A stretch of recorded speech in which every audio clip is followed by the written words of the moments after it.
Hi, I'm Jennifer Campos, and I'm a graduate nursing student at WT. I'm going to do a head and toe assessment on this 38-year-old female.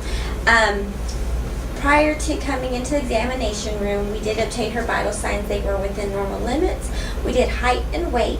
We also have reviewed her history, medical history, past surgical history, social history, and family history. We also have done the cranial nerve, number 2, the optic nerve, and done it with the Snellen eye chart. We are going to now start with our assessment. Throughout the assessment, we are going to look for hair distribution throughout the body, skin color, moles, look for any lesions, any abnormalities with the skin and throughout the body. We'll also check nail beds and the toes, looking for any discoloration of those, and also any clubbing. I will start with the head. When I examine her head, I'm feeling for any lumps or looking for any scars, any lesions. Also, I'm checking her hair distribution and the course of the texture of her hair. Then I will come and test her temporal lobes and for the pulses, making sure that they are symmetrical and equal, and they're about 2+. Then I will move on and I will palpate her frontal sinuses, checking for any tenderness, and maxillary sinuses, checking for any tenderness as well from the patient. Thank you. And then I will move on to testing cranial nerve number 5. And this is the trigeminal nerve. I will have my patient close her eyes. I would like for you to tell me if this is sharp or dull. Dull. Try again. Sharp. Dull. Sharp. Dull. Sharp. Dull. Thank you.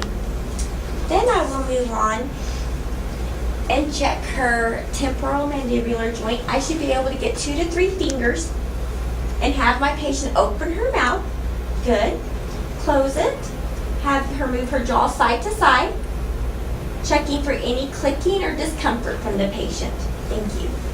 Now I will move on to check her pupillary response. I am checking direct and consensual, moving my light.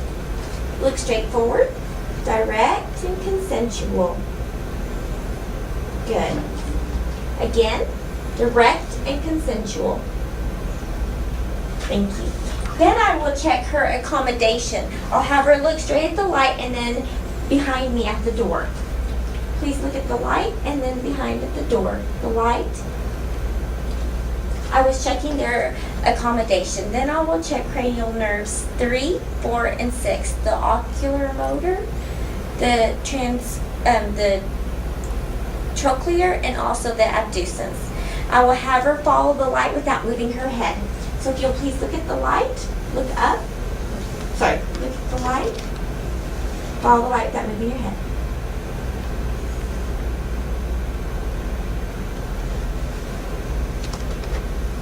Perfect. When I was doing that, what I was looking was at her eyes and making sure there was no nystagmus in that. Then I will move on to check her optic disc and the red reflex. I will hold on to her just for comfort. Look straight forward, please. Looking at the red disc and optic nerve. Good. Again. Look straight.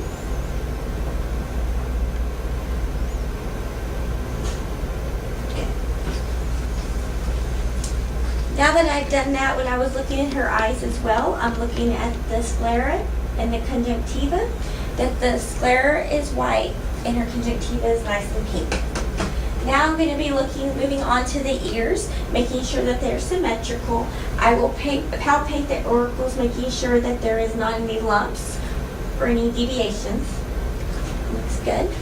Then I will also check her tympanic membrane.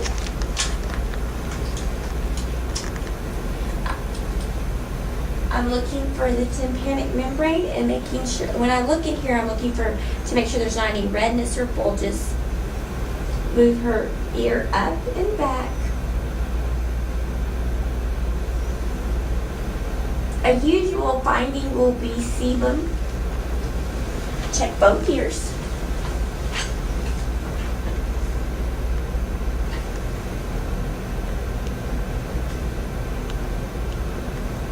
Great. Now moving on, I'm going to check cranial nerve number 8. Sorry, moving on, I'm doing cranial nerve number 8, the acoustic. So what I will have, I will stand behind my patient and whisper a number and have her say it out loud. So I'm going to say a number if you'll just say it out loud. Thank you. 48.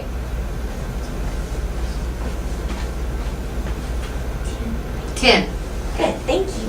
Now move on to the Weber test. So what I'm doing here is testing for lateralization. I will use the tuning fork to do this. Let me know when you are not able to hear or feel this. Okay. Good. Now I'm going to do the Rhine test, and this is checking for air to bone conduction. It should be 2 to 1 using the tuning fork as well. I'll put it back here in the bone, and if you'll tell me when you're not able to hear it, then I'll move it forward, and you tell me when you're not able to hear it any longer.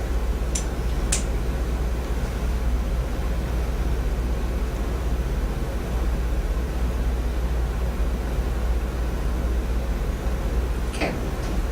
Again, tell me when you're not able to hear it anymore. Okay. Good, thank you. So now we're going to move on to the nose. When we are looking at the nose, we'll first inspect it, making sure that it's symmetrical to the face and that the septum is not deviated in any way. Now I'll check for the patency of the nose. I will also have the patient, if you'll breathe in and out, do that nostril, and then the other nostril. Perfect. I will also check for the olfactory nerve. I'll put this underneath her nose and ask her to tell me what she smells. What is this? Alcohol. The other nostril? Alcohol. Great, thank you.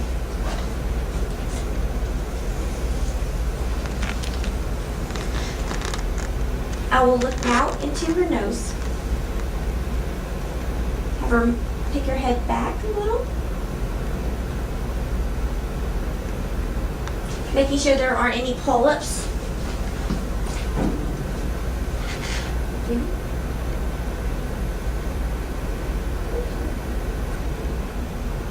Great.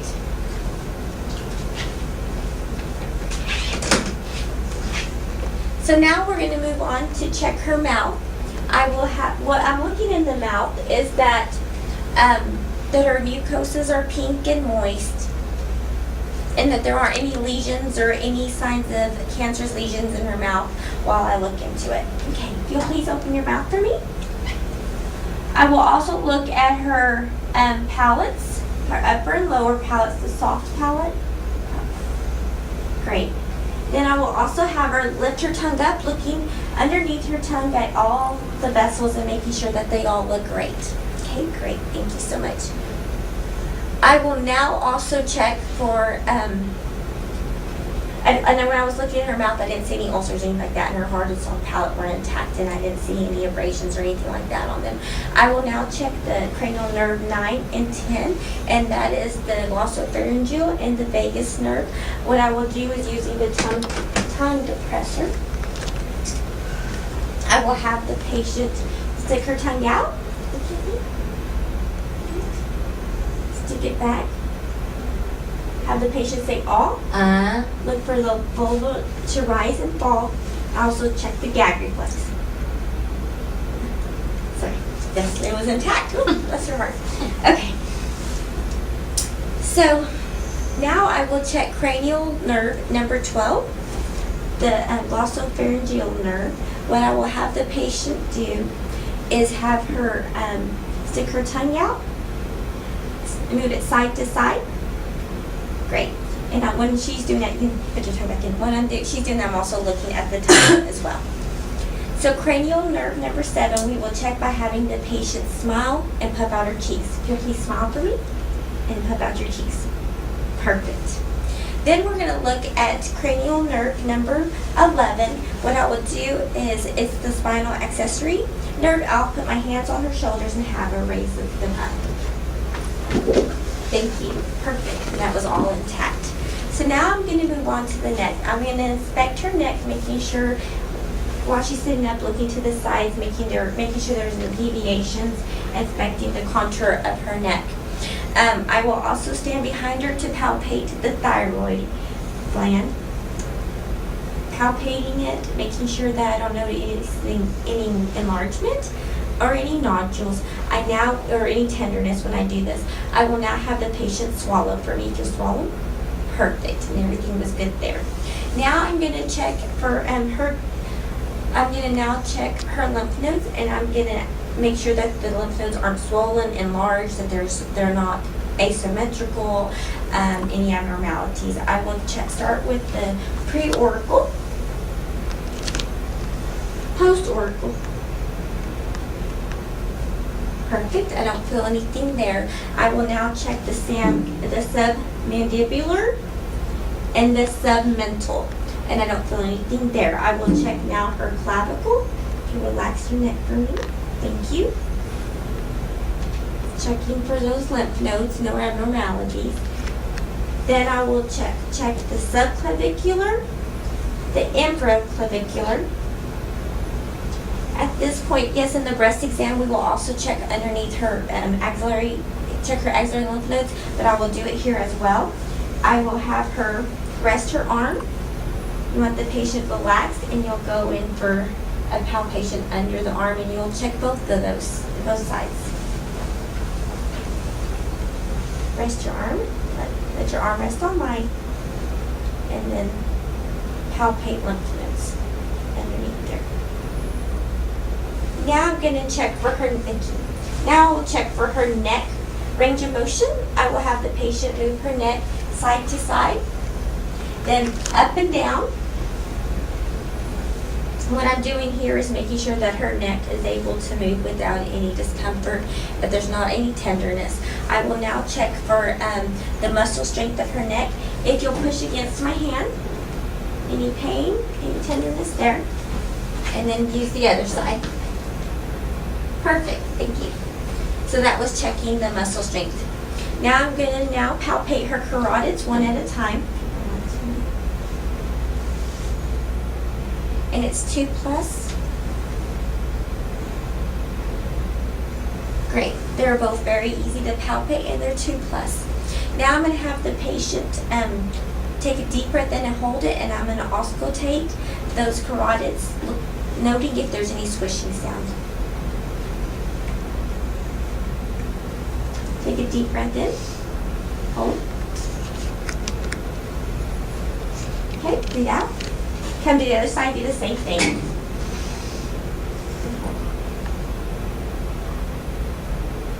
Okay, great. Not noticing any wishing sound, thank goodness. Now what I'm going to do is check the patient's posterior chest. So I'll have the patient turn around. What I will do here is lift my patient's gown so that I can see and have the patient just breathe regularly. And you might turn this a little bit more so we can see. So make sure she's comfortable. Have the patient breathe in and out. What I'm looking here for is for symmetrical rise and fall right here, that there's not any asymmetry there. Then I will have, in checking for expansion of the back, I will have her take a deep breath in. Another time. Looking for the rise and fall, and making sure that when I had my hands there, that the thumbs separated and went back symmetrically. Now I'm going to look assess for costovertebral tenderness. Let me know if this hurts. Any pain there? Great. Then I will also check for fremitus, having the patient, tactile fremitus, asking the patient to repeat 99. Please say 99. 99. Again. 99. Again. 99. Great. Again. 99. Great. And I felt no tactile firmness as my patient repeated 99. Now what I will do is percuss the lung sounds and listen for resonant sounds.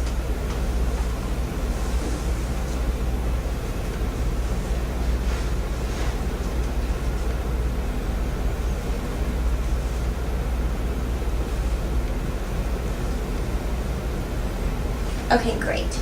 All that was good. Now if we were to hear any hyperresonancy or anything like that, we would note that it could be a cause of asthma or COPD. Now what I will do is in the 4 locations on the top of the back, I will have the patient say out loud, and I'll move side to side in a ladder. Okay?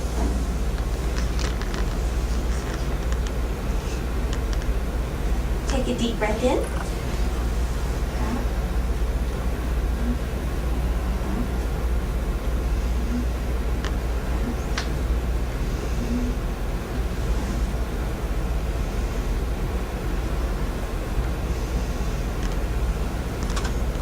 Good job.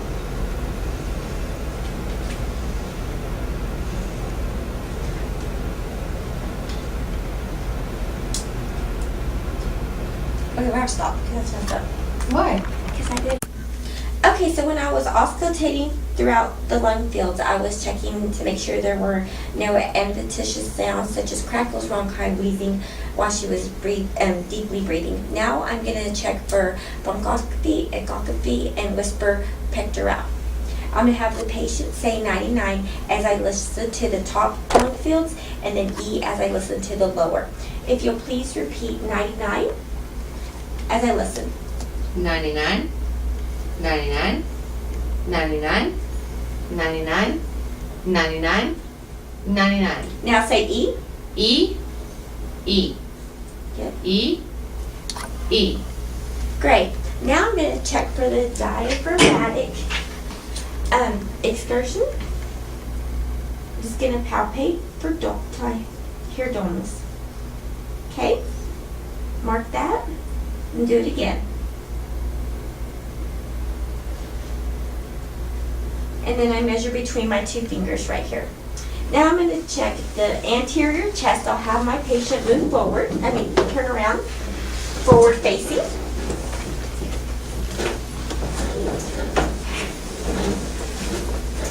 I will now again look for symmetry, the rise and fall of her chest as she's breathing in and out regularly. I will look to make sure that there's not any accessory muscles that are being used. I will also check the AP diameter from the side. I will also then make sure that there's not a barrel chest that you can note. I will palpate then for thrills and heaves along her anterior chest. I will also move from side to side.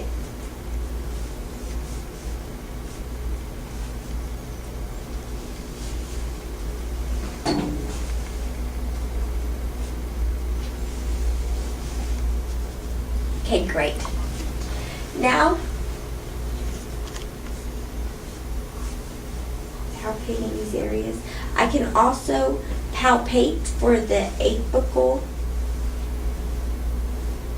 right here, which is easily palpated. And this is the point of maximal intensity. It's right under the left nipple, 5th intercostal space.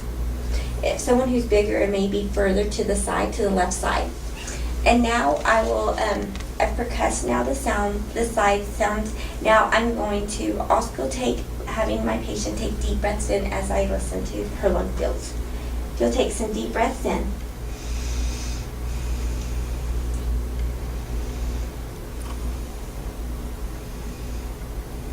Good.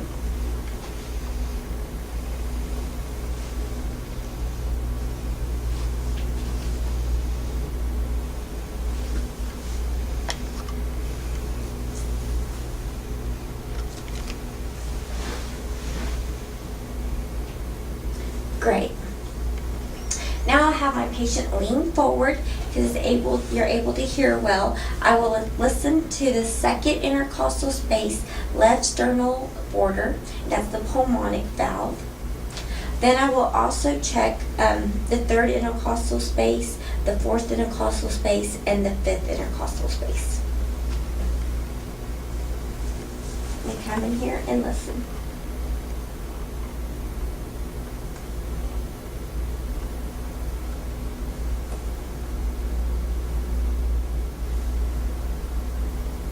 The fourth intercostal space is the tricuspid valve.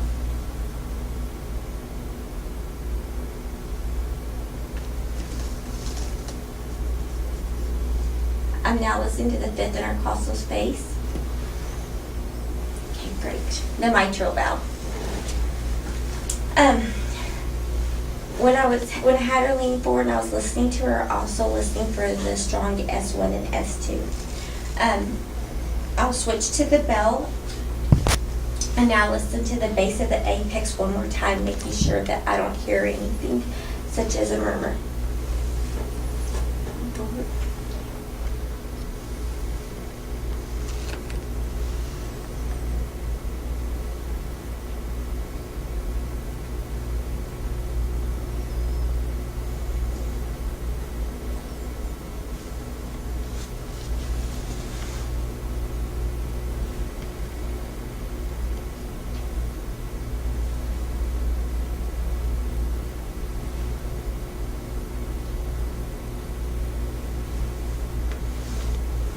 I also listen for any murmurs in the left sternal border.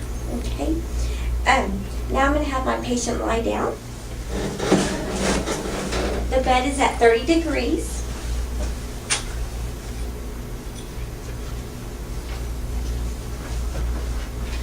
I'm going to have my patient turn her head to the side.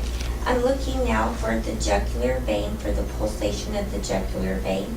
Then I'm also here, now going to find the sternal notch and move over to the side for this sternal angle. The sternal angle is where my ruler will be placed. And I will match up with the jugular vein. Measuring this, I am measuring the jugular venous pressure. I measure this at 3.5 centimeters. Normal pressure point would be from 3 to 4 centimeters. So, now I will start by, I'll put this down.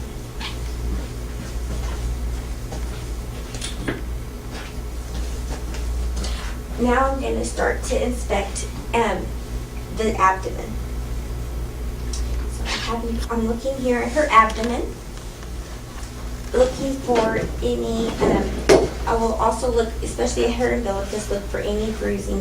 While I'm inspecting her abdomen, I'm looking to see if there's any visualization of masses, any peristalsis, any peristaltic waves noted in her abdomen, nothing seen. And then after that, I will auscultate all 4 quadrants of her abdomen. Sorry.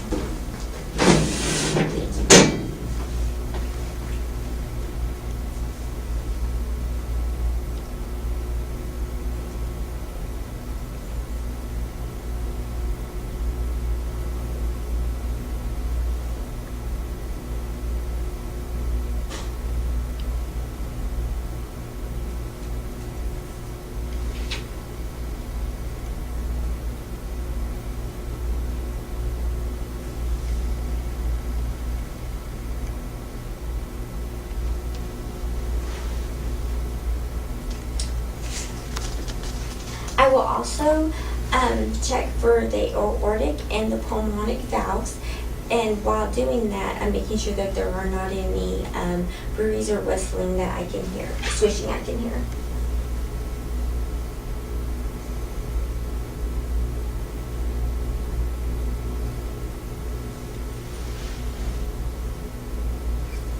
Great. Now I'll move on, and that there were no worries. Now I'm going to go on to percuss her abdomen in all 4 quadrants.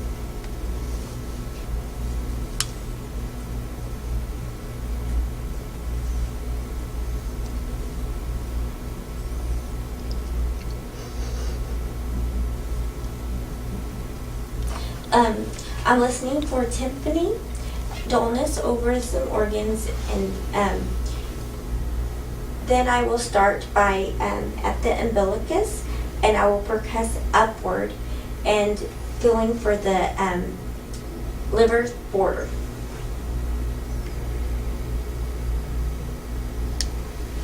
There.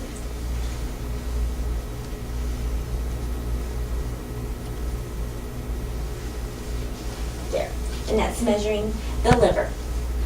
Now I will move on to press and feel the spleen. See if I can palpate the spleen, or percuss the spleen, sorry.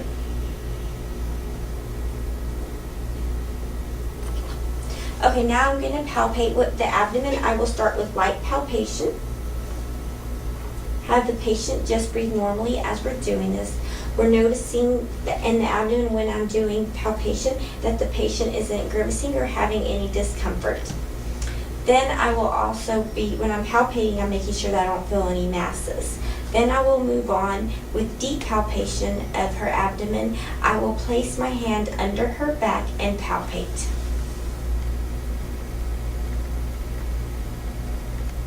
Great. Now I will reach across and palpate on the side as well.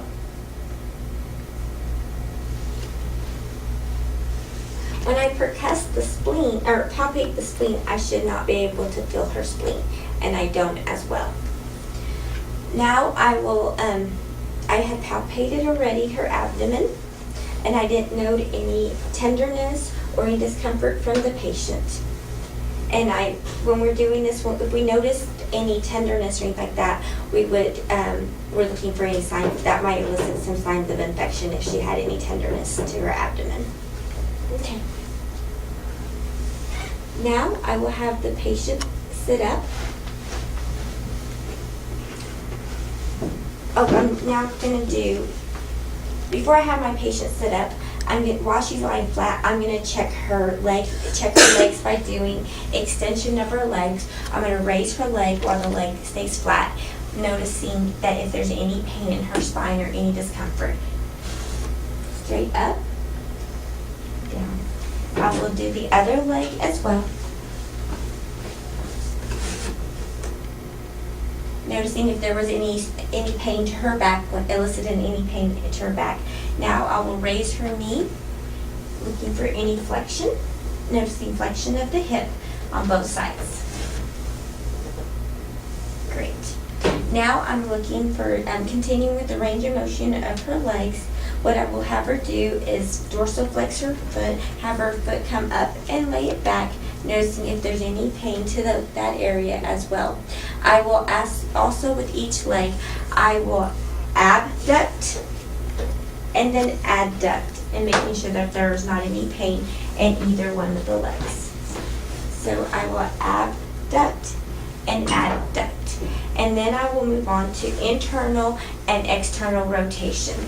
Have her knee bent, bring her foot in, and then have her turn out. Any pain to her hip or her knee when she does that. I will do that again. Rotate her knee in and then out. That's for checking the hip, the knee. Now we'll move on to check if there's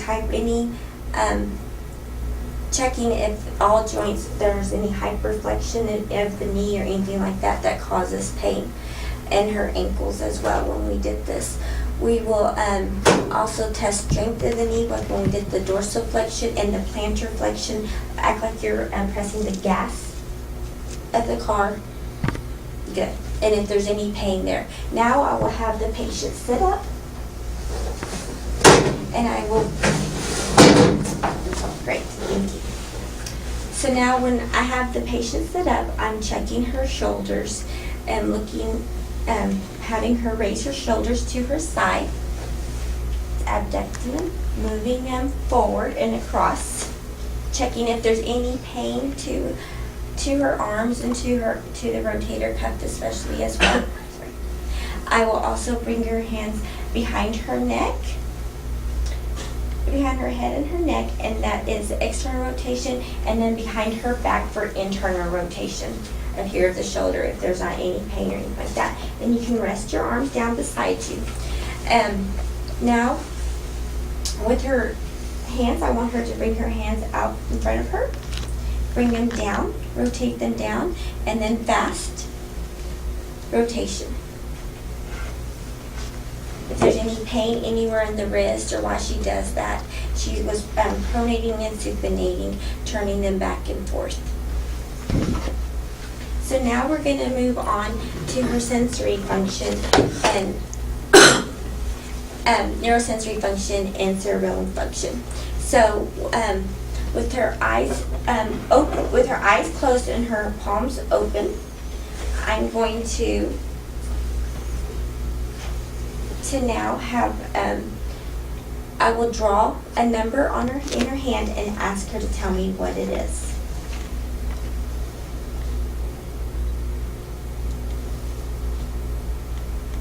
What number is that? 17. Good job. Thank you. And now we will also, that was checking for Serena's. And then now I will also put an object in her hand, and I will ask her to identify the object. If you'll close your hand. It's a coin. Good. Okay, now you can open your eyes for a second. I'm also now going to have, after I've had her identify that, now I'm going to have her close her eyes and bring her hands out. I'm going to touch a finger of yours, and I want you to bring it up to your nose. Good. Down. This one. Good job. You can open your eyes now. And that was point to point extending and making sure that she could bring her finger to her nose, and she knew she had sensory to her fingers to do that. When I was checking her, also now that she's sitting up, I'm looking at her legs, noticing if there's any edema, also any varicose veins to her legs.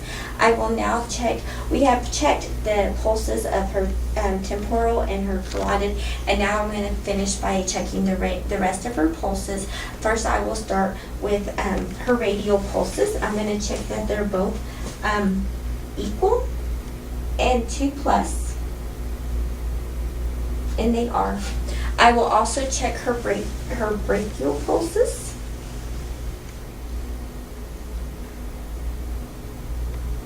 Good. If you can please separate your legs. I'm going to now check for her popliteal pulses. If you can just rest your legs. Thank you. And these are 2+ as well.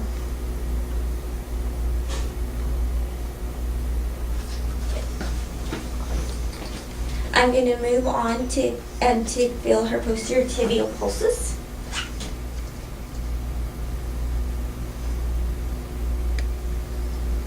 Okay, and then her dorsalis pulses.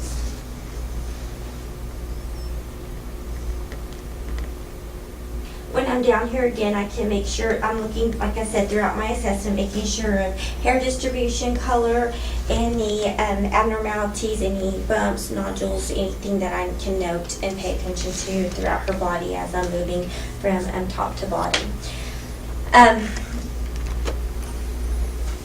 Now, proprioception, I can't say that right now. I will have her move her bring your heel to the inside of this leg, this heel inside of this leg, and bring it in, bring it down, back and forth. Okay, and the other side. Thank you, good. Now I'm going to check her reflexes with the reflex hammer. I will now brachial flex.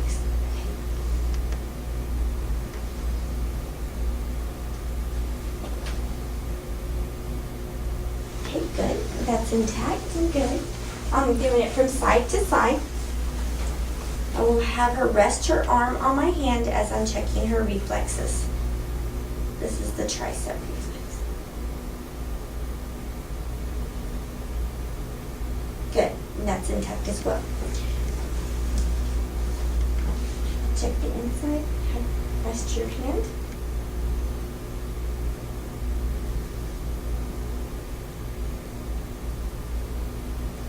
room.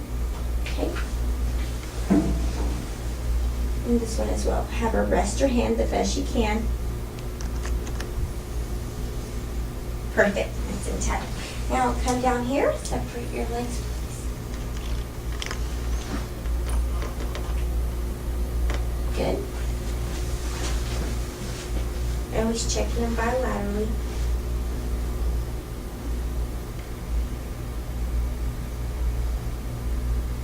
Just reflex of the knee. Good. Now I'll move on down and I will check the Achilles.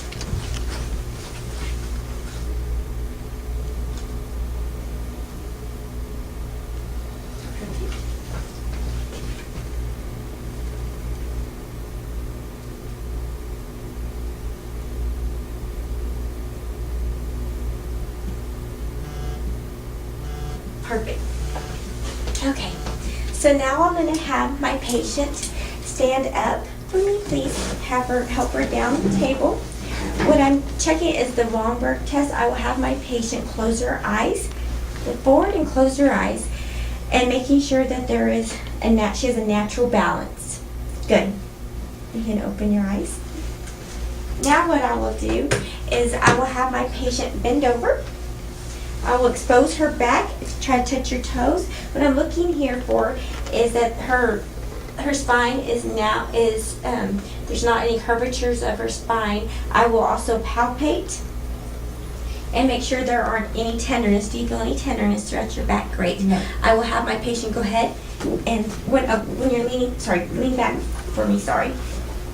At this time, after I'm done checking her spine, I'm moving on and checking to make sure that her SI joint, looking for that, and I will come down and look right here for the index as well, making sure I can see that, and there's not any tenderness here. Okay, great. You can go ahead and sit up. I'm going to have my patient now tandem walk. This is just to check her gait. I'll ask you to please walk to the exit of the room and back, there and back, walking heel to toe. Thank you. Turn around. All right, yay. Okay, you can have a seat back up here. So, along when we're assessing, because my patient is female, we will do a thorough breast exam, a rectal exam, and a genitalia exam. So with the breast, what we want to do is elicit for at least 5 to 10 minutes of a breast exam.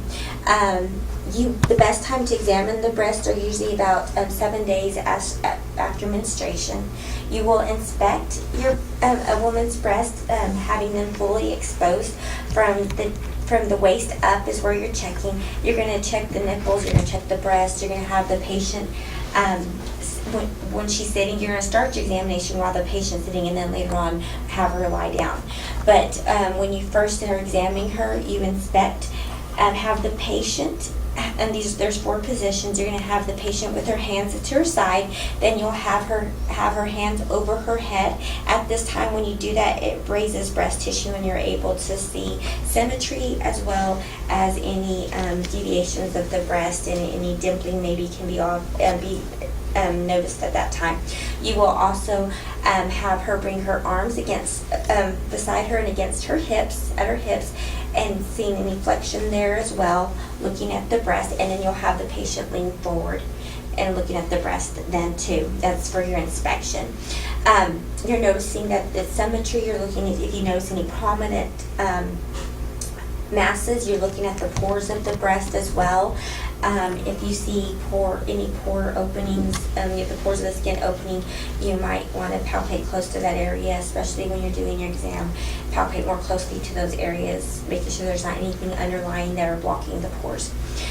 When you're palpating the breast, you cover the breast that you're not examining, so you're not overexposing your patient. You'll have the patient lie down. You want her hand over her head, the one that you're examining, because that helps to flatten the breast tissue and make an examination a little easier for you. You're going to examine with your fingers, your second, third, and fourth finger. You're going to examine in a rectangular up and down, and you're going to always include the clavicular area, the the nodes right here in the infra and superior clavicle, you're going to also palpate and feel for again, and especially the axilla and the talus spence. And you're going to go in rectangular motion, and with circular motions, you're going to do the palpation. You're going to do light pressure, medium pressure, and then move on to deep pressure. Also, you are going to whenever you're going to go to the axilla area, you're going to have your patient come up on the opposite hip, keep her shoulders on the examination table, or her arms continuously up over her head, and that way you can get full exposure to the axillary area. You're going to palpate the nipples. You're going to look for elasticity of the nipples. You're going to make sure there aren't any rashes to the nipple, and you're also going to squeeze the nipple, just a light pressure there over the nipple to make sure there aren't any illicit discharge with that. So then you're that's the breast exam. And if you notice any abnormalities, then there needs to be further workup. On a rectal exam, we will do that as well. For a rectal exam, you'll do it right after the genital exam. What you will do, have the patient in lithotomy position. You will, when you will inspect first the perianal area for areas for any lumps or ulcers. You notice any inflammation, rashes, get a history from your patient, ask them if there's been any problems in the area. You will examine it with lubricating your gloved finger. You will begin by examining the anus and the rectum. Ask the patient to bear down, and also you're palpating the anal canal and making sure that the sphincter is intact. That while you're doing that, it's discomforting but not painful to the patient. And when you're palpating through the anal canal, you're angling upward towards the umbilicus. Note if there's any lesions present. If there's severe tenderness, that's when you would stop. If it's too difficult for the patient, you just want to stop your examination at that point. But always palpate also the surfaces of the rectum as you're doing that. And when you're palpating, you're rotating clockwise as you're doing this. Then we're going to move on to the genitalia area of a female. They will be you will have them lithotomy position while you're examining them. You will attain a sexual history. You will also ask if there's any complaints.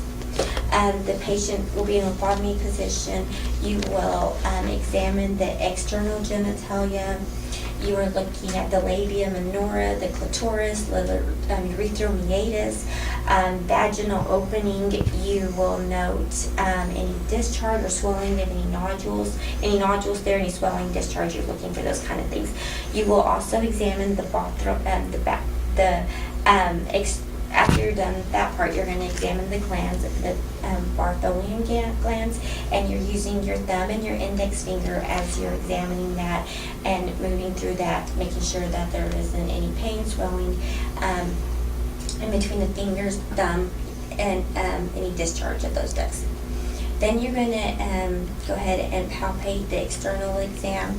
You're going to choose the appropriate speculum for the patient, inserted downward slope of the posterior vaginal wall, and then you will rotate the speculum up and open it up slowly, and